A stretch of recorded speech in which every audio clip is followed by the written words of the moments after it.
Well, holy cow, we finally got an update for SKARNER. Riot released the new dev update and champion roadmap, and we got a lot of information about SKARNER, as well as gameplay of his new kit, and damn, he seems really interesting. He went from 1 tail to 3 tails, and from 8 legs to 6 legs, so he won't be too confusing running around with too many limbs and tails around the rift. So he's a hexapod now, like bees. And since he's an earth elemental, now instead of a crystal scorpion, he has some cool new earth magic and ways to interact with the map and the terrain. He will have the ability to manipulate and control the very ground he stands on. He will also be able to pull earth boulders out of the map with his full body's power, while his magical elements pull and release the earth.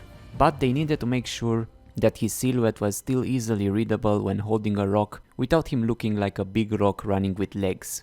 He has a really cool and powerful ultimate, Impale, that was a high value to keep, but his basic abilities were very weak to account up for the power of his ultimate, so Impale should take a step back in power to give more room for his other abilities to be relevant. But they made sure for it to be more fun to press and play, even if the gameplay aspect of it got nerfed a bit. So as we've seen in the previous dev blog about him, his ultimate will not be point and click anymore, but will be able to take multiple targets at the same time. They didn't show new gameplay of it yet. So for his kit, abilities we see here are still a work in progress. His core 3 abilities do the heavy lifting of making SKARNER feel like he can really stomp all over Piltover. His new W really makes him just stomp on the ground in an AoE earth attack around him. His new Q is his moment-to-moment combat ability. He tears a piece of terrain from the rift and carries it around with him, but it will have a longer than average cast time to pull out the earth, so he has some risk when pulling it out and have that be his weakness. Then the boulder empowers his auto attacks, but he can also throw the boulder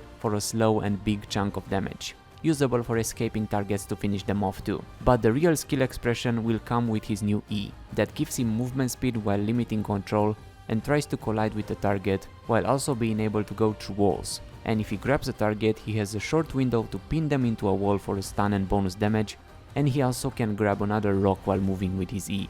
They are still not finished and they are still playing around with his abilities and their powers, but so far he seems rock solid. Let me know what you think about him, leave a like and subscribe or I will send a scorpion to stab your nose, and thanks for watching.